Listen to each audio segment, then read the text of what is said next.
kemarin meminta agar BLT El Niño juga untuk dilanjutkan sampai bulan Juni. Terima kasih sama Bapak Presiden. Dan dijawab oleh masyarakat yang hadir dengan kata-kata terima kasih Bapak Presiden. Jadi tolong Ibu bicara terima kasih pada Pak Jokowi. Tolong direkam bisa. Ini adalah pertanyaannya, apakah ini kan ketum Anda, apakah Anda ikut dalam acara tersebut atau tidaknya tahu, karena ini viral banget. Yang kedua, pertanyaannya berkaitan ini, yang dibagi-bagi itu dari anggaran Kemensos atau di luar itu? Kemudian ini yang ketiga ya. Iya, melanjutkan automatic adjustment tadi ada sekitar 50 T. Apakah juga DPR tahu berkaitan dengan hal tersebut? Jadi yang dibagi-bagi Pak Jokowi juga dari mana? Apakah itu dari Kemensos atau antara Bapanas dengan Kemensos? Ini kan ada dua anggaran yang berbeda. Yang dijelaskan oleh saksi, setahu saya itu semuanya dari Kemensos. Tapi yang kemudian ada di Bapanas yang bagi-bagi beras juga, ada yang dibagi-bagi Pak Jokowi, itu dari mana? Cukup. Ya. Yang termasuk PJ Hero itu bagi-bagi. Kira-kira itu ya. Cukup. Pemohon 2. Terima kasih Yang Mulia. Saya ada 3 pertanyaan yang saya ingin ajukan pada Saudara Aceh sebagai saksi. Nah, tadi Saudara Aceh bicara mengenai payung perlindungan sosial. Antara lain disebutkan bahwa ada yang bantuan sosial yang sifatnya reguler dan ada juga yang tidak reguler dalam keadaan-keadaan tertentu misalnya. Nah, saya ingin tanya berapa persentase dari bantuan yang non-reguler yang dialokasikan misalnya. Walaupun pertanyaan mengenai bantuan yang reguler itu juga cukup penting, tapi saya ingin mulai dengan itu. Nah, kenapa saya bertanya mengenai ini? Karena kita bicara mengenai satu isu yang sangat fundamental dalam kehidupan kita berbangsa dan bernegara. Kita bicara mengenai pasal 33 Undang-Undang Dasar 45 yang judulnya itu kesejahteraan sosial, social welfare. Juga ada kaitannya dengan pasal 34. Nah, saya masih ingin tahu ya, kenapa disebut bantuan ya. Sebab saya kalau membaca pasal 33 dan 34 sebetulnya bukan bantuan, itu hak, itu entitlement, ya, perlindungan ya, hak yang inherent dalam diri manusia sebagai warga negara di Indonesia ini. Tapi kenapa tidak disebut welfare benefit ya, atau hak kesejahteraan seperti yang dimasukkan dalam pasal 33? Karena konotasi bantuan itu charity, itu kedermawanan. Nah, negara itu tidak perlu dermawan, negara itu perlu memberikan hak kepada warga negaranya. Nah, itu pertanyaan pertama. Yang kedua, tadi disebutkan ada berbagai jenis bansos. Saya juga melihat dalam prakteknya paling tidak ada 10 atau 11, mungkin juga lebih. Ada Undang-Undang Nomor 13 yang menyangkut fakir miskin.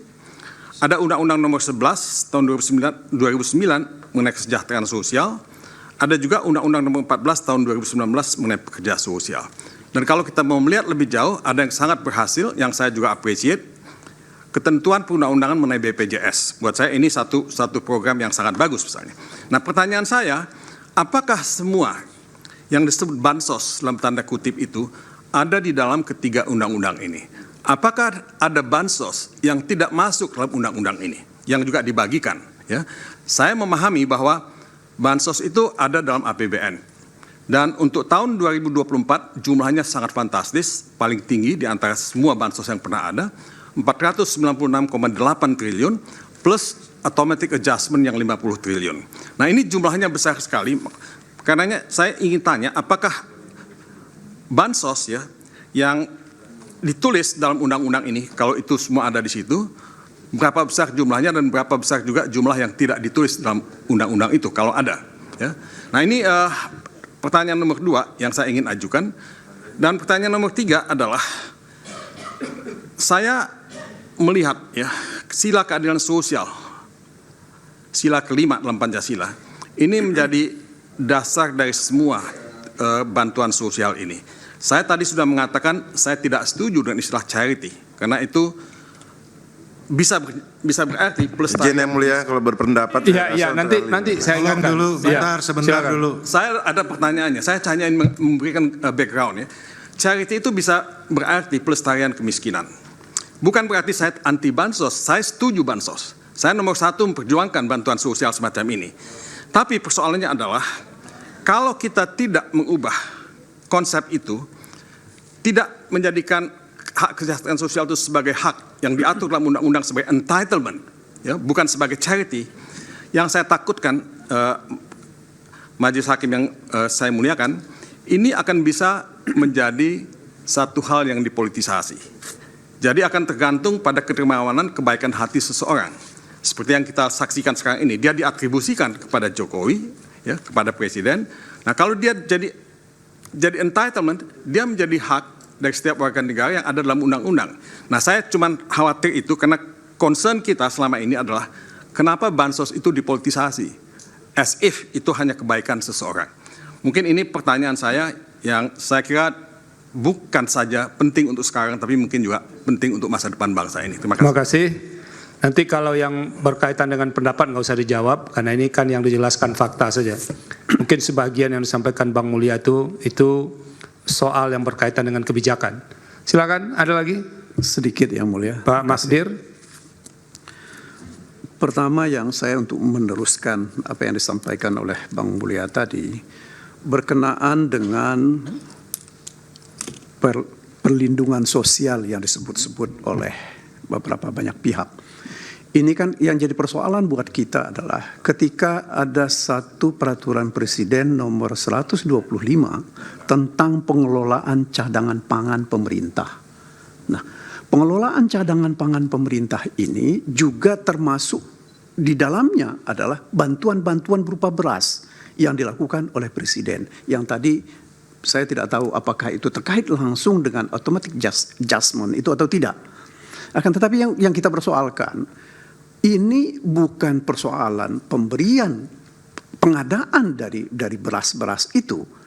Karena pengadaan terhadap hal ini dilakukan oleh Badan Pangan yang juga diberi kewenangan oleh Perpres ini untuk membagikannya. Sementara secara real selama ini segala bentuk bantuan sosial atau apapun yang kita sebut itu by name by address sudah selalu dilakukan oleh Kementerian Sosial. Nah, ini yang saya kira Pak Aceh, tolong kami diberikan penjelasan. Apakah memang pengadaan ini, ya, terutama pemberian bantuan pangan ini, seperti bansos beras ini, itu ada persetujuan juga dari DPR? Itu pertanyaan saya yang pertama. Kemudian yang kedua, ya tentu kita setuju soal bansos pangan tunai dan seterusnya itu yang selama ini memang kita ketahui itu dilakukan melalui pos. Itu pertanyaan saya yang pertama. Kemudian yang kedua, ya tentu kita setuju soal bansos pangan tunai dan seterusnya itu yang selama ini memang kita ketahui itu dilakukan melalui pos, bahkan juga ada yang melalui bank. Yang jadi persoalan adalah, ini yang saya mau tanya kepada Pak Aceh, bagaimana sikap Komisi 8 terhadap bansos yang dicairkan ketika terjadi kita krisis minyak goreng? Ya, bansos itu oleh BPKP dianggap sebagai kerugian keuangan negara yang mencapai 4, sekian triliun. Ya, padahal bansos yang diberikan untuk kegiatan karena adanya krisis minyak goreng itu berasal dari Kementerian Sosial, yang mulia. Ya.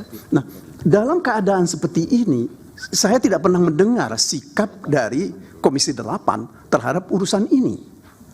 Ya. Akan tetapi sekarang justru mereka Pak Masdir fokus saja ya kepada yang didalilkan. Jangan nyerempet ke kasus-kasus lain, nanti jadi beda. Terima kasih yang mulia. Saya ingin mendapatkan pencerahan dari saksi ini mengenai apa sih prinsip dasar pemberian bansos ini dan bagaimana pelaksanaannya. Bagaimana juga sikap mereka terhadap hal-hal yang selama ini menjadi masalah. Nah, kita kan nggak mau juga ini nanti akan bermasalah. Itu yang kedua. Yang ketiga, yang saya juga ingin. Yang terakhir ya, Pak Magdir. Ya, terima kasih yang mulia. Saya yang terakhir. Selama ini kita yang tidak pernah mendengar evaluasi yang dilakukan oleh Komisi 8, terutama terkait dengan apa yang kita sebut termasuk diantaranya itu tadi ada pembagian bansos yang langsung atau yang tunai atau juga yang melalui kantor pos, ya, terutama terkait dengan yang nilainya yang dihubungkan dengan bansos dalam pemilu yang 496 triliun ini, apakah sudah ada bentuk semacam apa ya, penyampaian atau pertanggungjawaban dari pemerintah terhadap persoalan ini? Itu yang mulia. Terima kasih. Terima kasih. Dari KPU? Yang mulia, izin satu yang mulia. Cukup, sudah 2. Waduh, Ya. tadi pengembangan bisa yang lain. Ya nggak apa-apa dari situ. Di sini juga 2 kok tadi. Silakan dari termohon ada? Cukup. Pihak Bawaslu, meja hakim, Pak Arsul silakan. Terima kasih Pak Wakil yang mulia. Selamat dulu untuk sahabat saya Pak Dr. Aceh Hasan dan Pak Wahid terpilih kembali. Itu namanya diberkahi. Nah, saya melihat bahwa banyak di antara kita yang kemudian bicara tentang bantuan sosial tetapi barangkali belum sempat membaca legal framework-nya, kerangka hukum. Saya kira kita perlu membaca lebih dulu apa sih yang dimaksud dengan bantuan sosial atau perlindungan sosial. Maka hemat saya yang perlu dibaca pertama adalah PMK nomor 254 tahun 2015 yang kemudian diubah menjadi PMK 228 tahun 2016 tentang belanja bantuan sosial pada Kementerian Negara dan lembaga. Yang kedua, Peraturan Presiden nomor 63 tahun 2017 tentang penyaluran bantuan sosial. Nah, kalau kita baca 2 peraturan itu saja, maka kita akan memahami bahwa yang namanya bantuan sosial itu domainnya bukan hanya ada di Kementerian Sosial saja, ya. Termasuk kita mungkin memang bisa mempertanyakan kok Presiden bagi-bagi apa tidak, tetapi kita harus baca itu di dalam pasal 1 angka 3 Perpres 63 tahun 2017 bahwa pemberi bansos itu adalah satker pada kementerian atau lembaga pada pemerintah pusat dan atau satker pada perangkat daerah pada pemerintah daerah. Jadi nanti harus ditelusuri dulu dari sana. Yang kedua, dalam memahami kebijakan tentang bantuan sosial ini, saya kira semuanya kita juga perlu baca Undang-Undang nomor 28 tahun 2002 tentang APBN tahun anggaran 2023 dan Undang-Undang nomor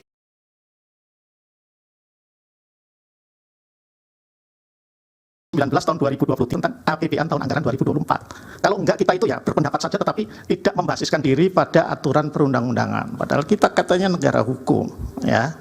Nah, jadi ini saya ingin minta konfirmasi saja ini pada Pak Aceh dan Pak Wahid, ya. Bahwa pertama kalau kita bicara ini yang ada di APBN 2024 yang sekarang sedang berjalan, ya.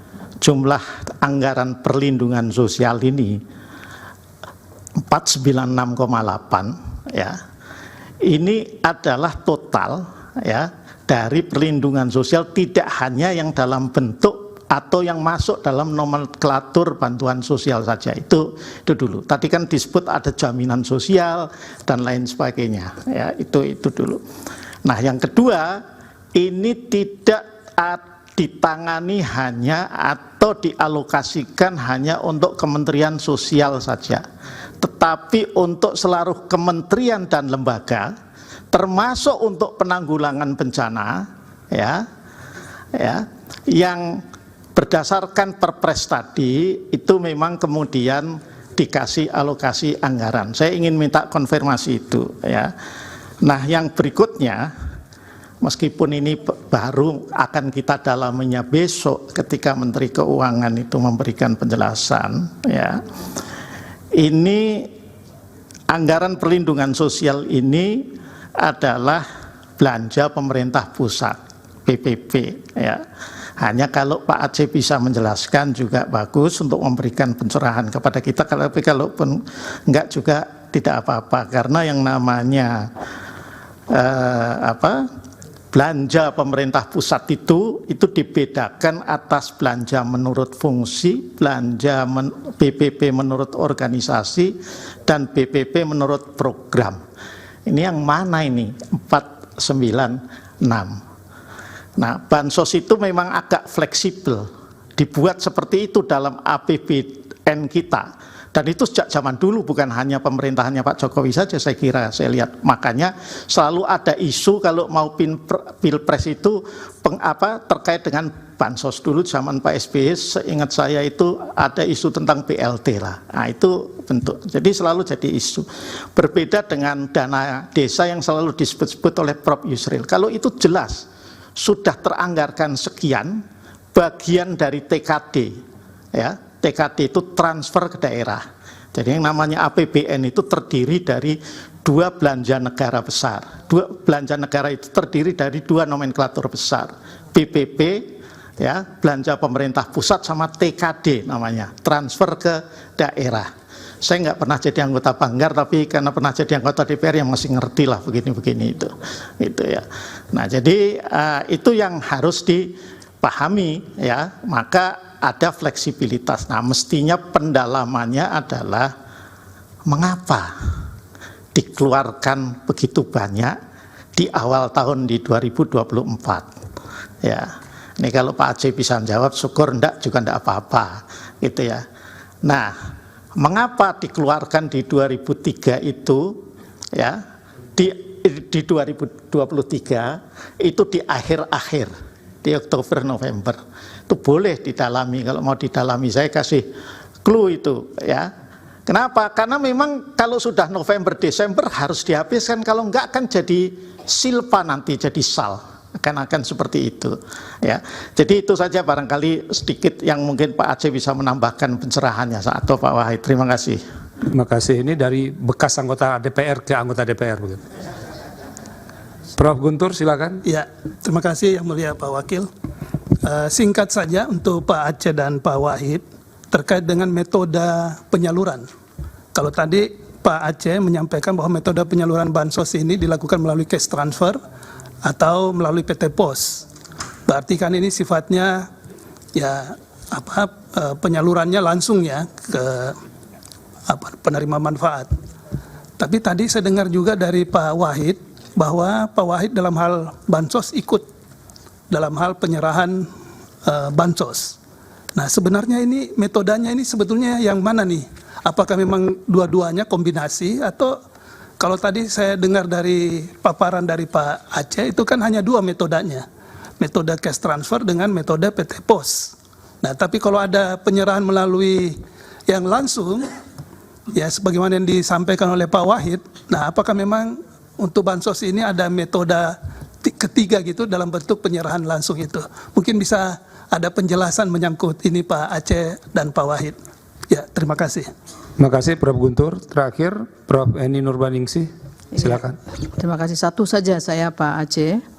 Itu di tayangan halaman 5 itu anggaran terkait dengan perlinsos lainnya itu kok naiknya hampir 2 kali lipat ya, 53,1 triliun. Apakah memang ada force mayor yang memang harus kemudian mendapatkan pos sebegitu besarnya? Di halaman 5 Pak, tabel itu. Mungkin bisa dijelaskan Pak ya. Terima yang kasih. Anggaran perlindungan ini. Ya, perlinsos lainnya itu loh Pak. Ya. Itu ya, terima kasih. Cukup Prof. Eni. Pak Sira silakan. Singkat saja ya. Alhamdulillah. Yang Mulia, saya mau meminta penjelasan dari Bang Aceh terkait dengan automatic adjustment. Kalau kita pahami bahwa di periode 2020 itu ada dana kementerian atau lembaga yang memang direkopusing dalam kepentingan untuk penanggulangan COVID-19. Nah, kalau 2024, pertanyaan saya ini, kalau 2024 apa justifikasinya? Dana sebesar itu tanpa ada satu keadaan kegentingan terhadap satu kondisi negara ini, sehingga ada protection di mana negara hadir untuk perlindungan rakyatnya. Itu saya minta penjelasan dari ini. Apa justifikasi dan sehingga dia layak untuk ditingkatkan anggaran sampai 50 triliun lebih. Pertanyaan saya kedua sudah ditanyakan oleh Prof. Eni tadi. Terima kasih Yang Mulia. Terima kasih. Pak Aceh, silakan kalau bisa seefektif mungkin. Saya besok ini masih mau didalami dengan 4 menteri. Silakan. Terima kasih Yang Mulia. Saya tentu akan menjawab sesuai dengan kapasitas saya sebagai anggota Komisi 8 DPR RI dan tidak akan menjawab hal-hal yang tidak terkait dengan mitra kami, karena sebagai saksi fakta tentu saya menyampaikan fakta dari apa yang saya alami, kecuali kalau diizinkan saya bicara dalam kapasitas sebagai seperti tim saksi ahli. Ini sekarang saksi biasa. Saksi biasa. Siap Yang Mulia, terima kasih. Yang Mulia, seperti yang saya sampaikan tadi, bahwa menjawab Profesor Yusril Iza Mahendra terkait dengan bantuan El Nino.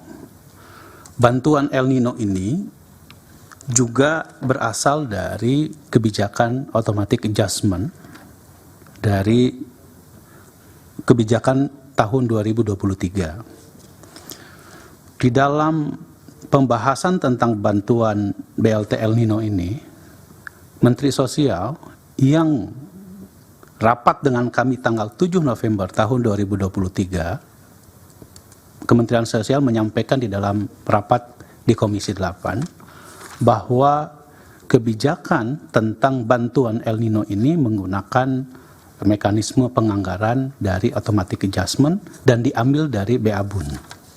Tentu dasarnya kita pertanyakan. Dasarnya adalah Undang-Undang Nomor 28 Tahun 2022 tentang APBN Tahun Anggaran 2023 yang pada pasal, saya kira ini penting untuk disampaikan, pada pasal 32 poin E yang disebut dengan automatic adjustment. Jadi dengan adanya kebijakan tersebut, maka pemerintah memiliki keleluasan untuk menyesuaikan anggaran, terutama dalam konteks bantuan El Nino tersebut.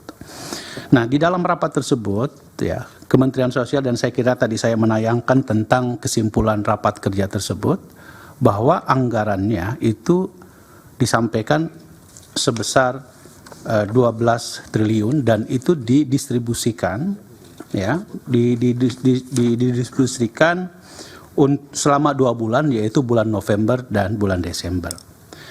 Nah, pada saat disampaikan di dalam rapat tersebut, pertama tentu Bu Mensos menyampaikan bahwa ini adalah penugasan dari rapat terbatas di sidang kabinet. Dan di situ kami eksplorasi, kami diskusi atau kami membahas apa alasannya. Salah satu alasan yang disampaikan tentu sebagaimana kita tahu bahwa alasannya adalah karena dampak dari perubahan iklim yang menyebabkan, ya, terjadinya keterlambatan masa tanam dan tentu nanti berimplikasi terhadap masa panen.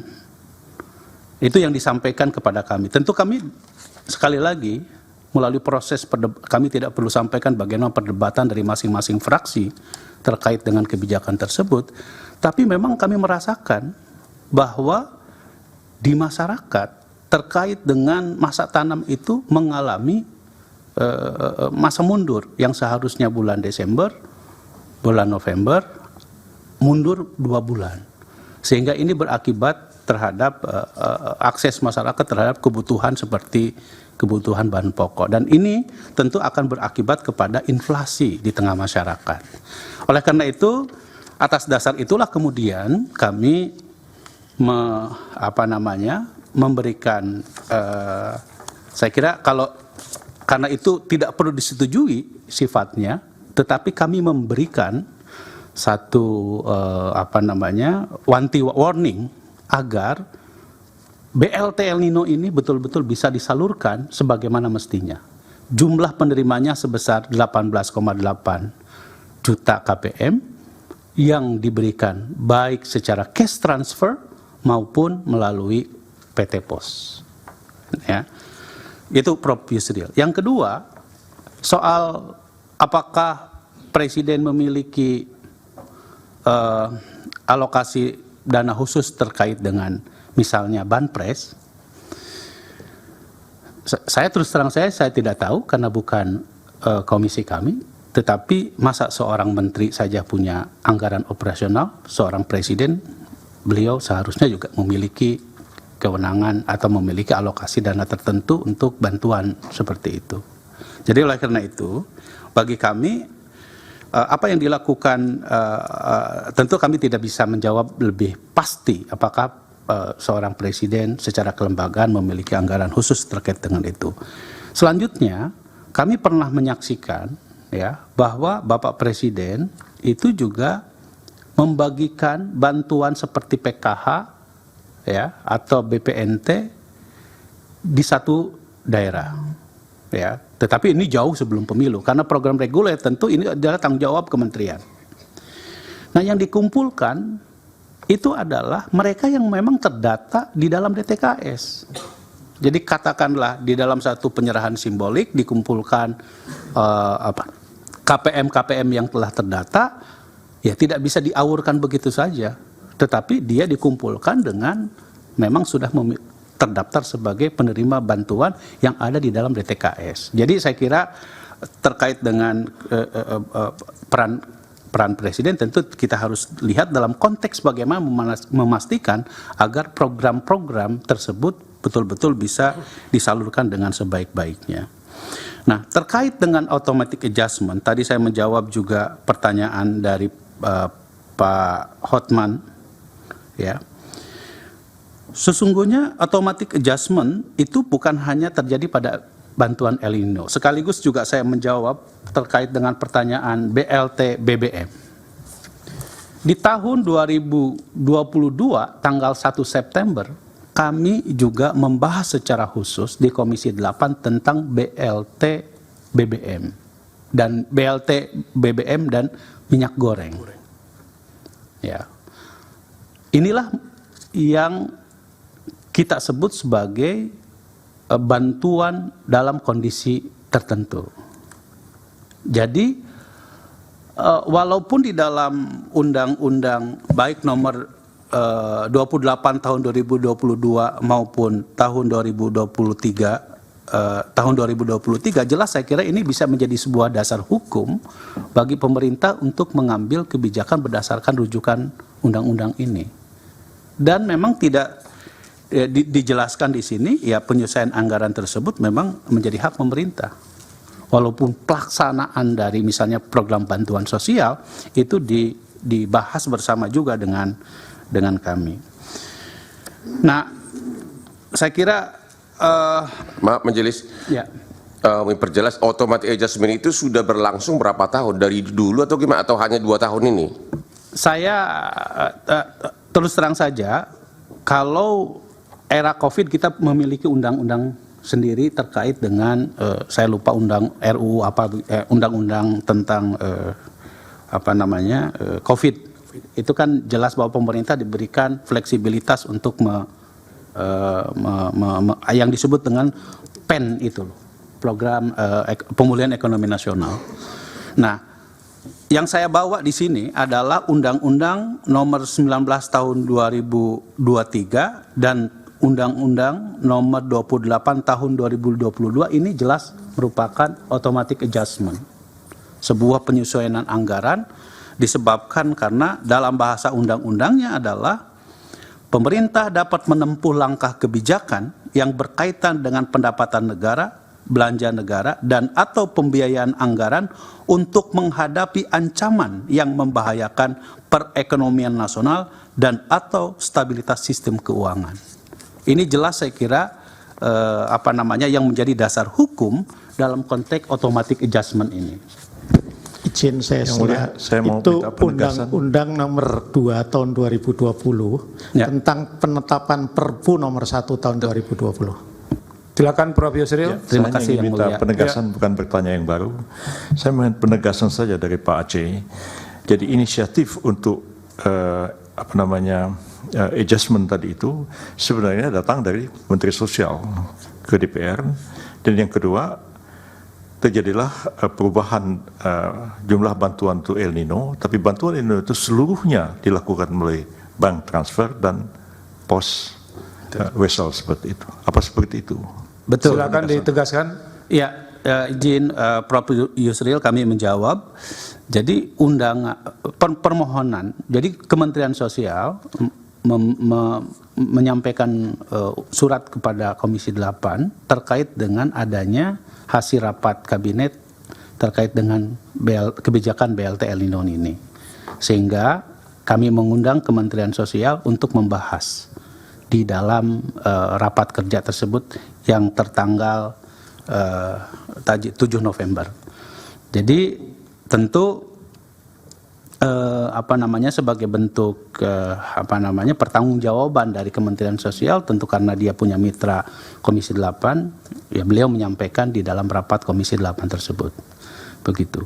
Dan kemudian disepakati bahwa memang proses penyaluran bantuannya itu yaitu dengan cash transfer dan juga melalui PT Pos. Nah, cash transfer dan PT Pos ini sama dengan bantuan reguler yang lainnya, yaitu program bantuan pangan non tunai atau yang disebut dengan kartu sembako. Kira-kira begitu, Prof. Silakan dilanjutkan. Bisa kami lanjutkan? Silakan. Ya. Menjawab pertanyaan dari Pak Refli Harun ya soal condong kepada insentif elektoral legislatif, memang harus kami akui.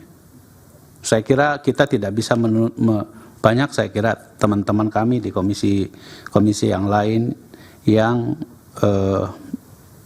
mencoba memanfaatkan mitra-mitranya dalam konteks bagaimana membangun insentif elektoral tersebut. Nah, terkait dengan kalau ditanya kepada saya sendiri apakah saya mengkampanyekan 02, saya bilang saya tidak. Kenapa? Karena saya merasa bahwa kami tidak pada tempatnya untuk menggunakan program-program ini untuk kepentingan capres. Nah, itu perlu, dan itu bisa disampaikan kepada, bisa dicek kepada masyarakat yang mengikuti program-program kami. Nah, pertanyaan tentang pernyataan Ketua Umum kami, Pak Airlangga Hartarto, perlu kami tegaskan bahwa saya beberapa kali juga mendampingi beliau untuk mengikuti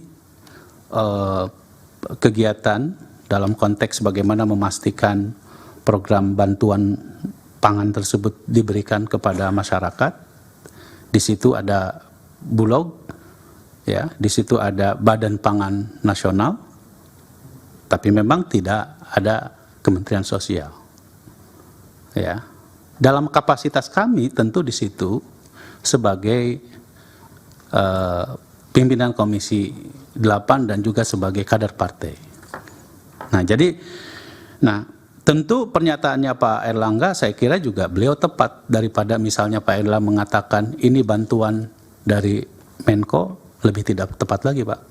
Apalagi beliau adalah ketua umum partai, nanti dianggapnya politisasi untuk Partai Golkar Pak. Jadi karena itu yang perlu kami tegaskan bahwa program apa yang disampaikan oleh Pak Airlangga saya kira juga tepat. Karena Pak Presiden ya sebagai kepala negara, tentu beliau yang selama ini juga memiliki inisiatif untuk mengambil kebijakan-kebijakan tertinggi. Nah, Pak Todung, terima kasih atas, saya kira ini perdebatan yang selalu muncul dalam pembahasan di Komisi 8, terkait dengan apakah konsepnya adalah charity atau konsepnya adalah empowerment, atau pemberdayaan. Tapi pada prinsipnya ada kelompok masyarakat yang tidak bisa diberdayakan, Pak. Apa itu? Lansia, disabilitas,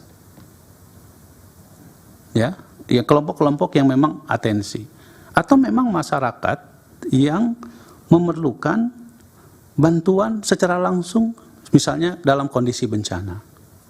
Saya kira kita juga harus mengklarifikasi, walaupun tentu pemerintah sendiri saya kira punya program-program yang konteksnya adalah bagaimana melakukan empowerment.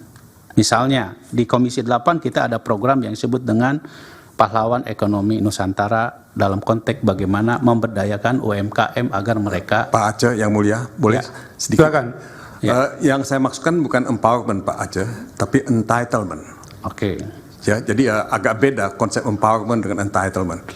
Saya sih kalau boleh sedikit saya 1 menit saja.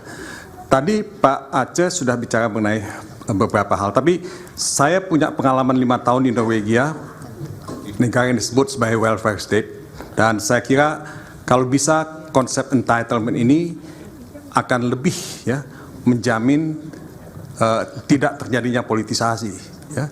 Dan kita bisa rumuskan lebih jauh bahwa ada yang betul-betul tidak bisa diberdayakan. Saya kira sih jawaban untuk pertanyaan seperti itu saya bisa ambilkan contohnya, tapi mungkin waktunya tidak cukup dalam kesempatan ini. Terima kasih. Cukup. Nanti Pak Aceh, nanti Bang Mulya, nanti kalau sudah selesai sengkarut ini nanti diundang saja ke Komisi 8 apa ide beliau tentang ini ke depan. Siap yang mulia. Silakan. Terima kasih. Saya kira juga sama apa yang saya sampaikan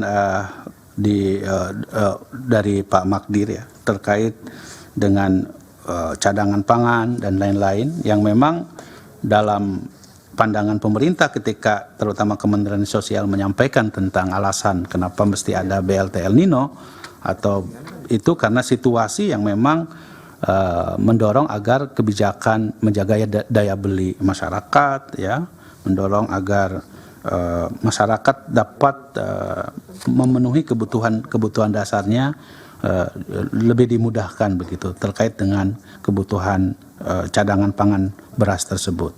Nah, tentu DTKS ini atau data terpadu kesejahteraan sosial ini adalah para penerima bantuan sosial yang jelas sekali mereka memiliki kriteria-kriteria yang telah ditetapkan. Misalnya dari segi pendapatan, dari segi dilihat dari rumahnya, dilihat dari kondisi MCK-nya dan lain sebagainya. Itu semua tentu ada kriteria-kriteria tertentu dari penerima bantuan. Mohon izin majelis mempertegas saja, apakah waktu ke Jateng itu ya sebelum pemilu, apakah itu termasuk orang-orang yang termasuk dalam DTKS? Ya, waktu Jokowi datang secara simbolik, apakah orang-orang yang dikasih itu adalah yang termasuk dalam DTKS? Saya Oke, silakan. Saya Pak tidak- Horman nanti kalau mau tanya ke saya dulu, izin saya baru boleh tanya. Silakan. Saya terus terang saja Pak Hotman, saya tidak tahu tentang kejadian yang ada di Jawa Tengah tersebut. Tetapi saya beberapa kali ikut serta di Cimahi kehadiran Bapak Presiden, ya, dengan mengumpulkan para penerima bantuan dari BLT PKH tersebut. Jadi orangnya sudah ada, dia adalah penerima Dalam DTKS. dalam DTKS itu. Jadi tidak sembarangan. Nah, apakah Komisi 8 melakukan evaluasi terhadap berbagai program tersebut? Tentu kami melakukan evaluasi, termasuk memastikan agar penerima bantuannya tersebut tepat sasaran. Karena salah satu masalah yang sering dihadapi di dalam konteks penyaluran bantuan sosial itu adalah soal data. Maka kami di Komisi 8 juga pernah membuat panitia kerja verifikasi dan validasi data kemiskinan agar betul-betul bantuan sosial tersebut tepat sasaran, tepat guna, dan sesuai dengan apa yang dibutuhkan oleh masyarakat. Agak disederhanakan Pak Aceh. Iya. Dari Hakim ada 3 pertanyaan tadi. Silakan. Yang mulia, Yang mulia, saya boleh. Di besok masih ada pendalaman, jadi mohon bersabar Pak Magdir. Kalau semuanya dikasih kesempatan nanti di sini minta juga report kita. Ini banyak yang belum sholat asar ini, termasuk para hakim. ya, yang mulia Pak Arsul senior saya yang hebat. Saya tentu Pak Arsul lebih berpengalaman dibandingkan dengan kami di DPR. Tetapi ketika tadi saya menyampaikan ini ada 2 undang-undang yang mendasari dari automatic adjustment, termasuk juga tadi yang disampaikan soal Perpres terkait dengan kesejahteraan sosial. Tapi saya ingin menegaskan yang mulia bahwa tentang perlindungan sosial ini merupakan belanja menurut fungsi. Jadi bukan belanja berdasarkan atas institusional. Kenapa menurut fungsi? Karena di sini pula bahwa soal perlindungan sosial ini adalah tugas negara yang lintas sektoral. Bukan hanya pada kementerian tertentu, tetapi harus melibatkan berbagai kementerian dan lembaga-lembaga yang lain. Karena itu maka tadi kalau kita masih menyebut bahwa perlindungan bantuan sosial 497 triliun, menurut saya itu tidak tepat. Kita harus klarifikasi. Ya bantuan sosial apa yang disampaikan oleh Kementerian Sosial dan apa yang menjadi tugas dari Kementerian Kesehatan, Kementerian Pendidikan dan Kebudayaan. Nah itulah yang disebut dengan bantuan sosial. Subsidi bukan bagian dari bantuan sosial. Itu perlindungan sosial. Payung besarnya adalah perlindungan sosial. Jadi kita harus bedakan. Karena fungsi dari bantuan sosial efeknya beda.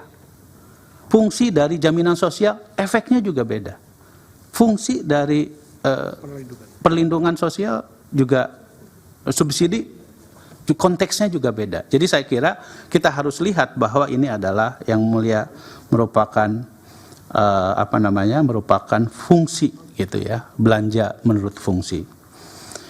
Kemudian yang mulia Pak Guntur, beliau mempertanyakan kepada kami terkait dengan tadi ya, apakah di dalam proses metode penyalurannya tersebut memang kan ada 2 tadi Pak, ada cash transfer, ada penyalurannya melalui PT Pos. Nah, yang PT Pos ini ya, itu kami bisa hadir pada saat penyalurannya. Karena PT Pos biasanya mengundang KPM ke pos, lalu kami hadir di situ. Atau PT Pos mengundang KPM-nya itu di kantor-kantor desa, kita hadir di situ. Untuk atas nama pengawasan, Pak. Sekali lagi, atas nama pengawasan. Tapi ada elektoral di situ. Ya, itu kalau ada alhamdulillah, Pak. Iya, silakan. Nah, terakhir dari yang mulia Ibu Eni, bahwa di dalam presentasi kami ada anggaran perlindungan sosial yang lain yang lebih besar sebesar 53,1 triliun. Kalau kita lihat catatannya adalah untuk bencana, untuk iuran JKP, untuk bansos lainnya, untuk cadangan penanggulangan bencana, dan belanja lainnya yang belum dialokasikan. Ini konteksnya juga saya kira kita tahu bahwa kita ini kerap kali suka terjadi bencana. Tentu mesti ada satu fleksibilitas anggaran pada saat menghadapi kemungkinan-kemungkinan tersebut. Sepengetahuan saya begitu, Ibu. Saya kira demikian. Terima kasih Pak Aceh. Pak Wahid, silakan. Yang mulia, pertanyaan saya belum dijawab tadi. Yang apa itu? Pertanyaan saya bahwa ada situasi kegentingan Ya, apa yang ada nggak situasinya Pak Aceh? Situasi kegentingan sehingga ada apa? Yang adjustment tadi itu digunakan. Apa justifikasinya itu yang ditanya oleh Pak Sira tadi? Iya, salah satu yang disampaikan, yang mulia izin, salah satu yang disampaikan oleh pemerintah kepada kami dan kami tentu menyetujuinya adalah soal mitigasi El Nino itu memang terjadi di masyarakat. Ya, keterlambatan masa tanam, gagal panen, itu membuat masyarakat menjadi sulit untuk mendapatkan ketersediaan beras. Di samping juga kita tahu inflasi kalau tidak ditahan melalui beras, dan salah satu saya bukan ekonom, tetapi kita mendapatkan banyak informasi bahwa memang kondisi kalau tidak ditahan dengan bantuan sosial, inflasi akan mengalami kenaikan. Kira-kira begitu. Oke, terima kasih Pak Wahid. Terima kasih Yang Mulia. Untuk pertanyaan Yang Mulia Pak Guntur sudah dijawab oleh Pak Aceh, saya kira sama. Yang kedua kaitannya dengan pertanyaan Pak Rafli, yaitu kaitannya dengan pemberian bantuan ikut menyerahkan. Kami sebenarnya dalam penyerahan ikut menyerahkan bantuan kepada daerah pemilihan masing-masing itu tidak hanya kami dengan Pak Aceh. Semua anggota Dewan, fraksi yang ada di Komisi 8 ikut menyerahkan. Ya, jadi tidak hanya kami sendiri. Bahkan penyerahan itu, ya, Yang Mulia, itu di daerah itu ada panwas. Jadi tidak mungkin kami ini akan menyebutkan untuk pemilihan salah satu capres atau kami diri sendiri. Tidak mungkin. Bahwa kami hanya untuk menyerahkan sebagai tadi disampaikan oleh Pak Aceh adalah kami sebagai pengawasan, yaitu ikut mengawasi daripada penyerahan bantuan tersebut. Itu ada panwas di masing-masing daerah dan desa. Begitu pimpinan Yang Mulia. Terima kasih. Ya, jadi kata orang Padang itu mendayung biduk ke hilir katanya. Nah, gitu. Jadi arahnya udah mau ke sana juga, ditumpangi saja langsung kan. Ada kepentingan elektoral dan segala macamnya begitu. Nah, pentingnya pertemuan sore ini itu juga membantu kami. Kami sedang mempersiapkan bahan sebetulnya untuk berdiskusi dengan 4 menteri besok. Jadi pertanyaan dari pemohon 1, pemohon 2, penjelasan dari Pak Aceh, Pak Wahid, juga apa yang disampaikan oleh kuasa pihak terkait, itu akan kita susun malam ini menjadi bahan yang nanti besok didalami kepada 4 menteri yang akan hadir besok pagi. Sesi saya selesai dan saya kembalikan kepada Pak Ketua. Terima kasih Pak Ketua. Baik, terima kasih Prof. Ke Pak Aceh dan Pak Wahid, terima kasih. Mudah-mudahan bermanfaat untuk pengambilan putusan. Yang Mulia, ada sedikit permohonan kami melalui yang kami sampaikan kepada pemohon 1, pemohon 2. Begini Yang Mulia, kita kan sudah bersidang begitu lama dan semua bukti-bukti sudah disampaikan, saksi-saksi sudah diperiksa, dan kita tahu ini adalah sengketa mengenai soal perhitungan suara. Kami ingin mau bertanya kepada pemohon 1 dan pemohon 2 melalui majelis. Apakah sudah sampai sekarang ini pemohon 1 bisa menjelaskan kepada kami atau pada persidangan ini sebenarnya berapa sebenarnya jumlah suara yang menurut pemohon yang disengketakan ini yang dimiliki oleh pemohon? Semua kan sudah tertuang dalam permohonan masing-masing. Ya, siapa tahu setelah ada persidangan ini sampai sekarang. Nanti kami akan break dulu. Ya. Setelah Pak Aceh dan Pak Wahid meninggalkan ruangan, kita sholat asar dulu dan mungkin baru kita buka kembali setelah buka puasa pukul 19.30. Mungkin nanti kalau tahun besok juga masih ada pertemuan. Oke, Pak Aceh terima kasih ya dengan Pak Wahid sudah bisa meninggalkan tempat, dan untuk memberi kesempatan sholat asar dan sekaligus buka puasa, sidang diskorsing sampai dengan pukul 19.30.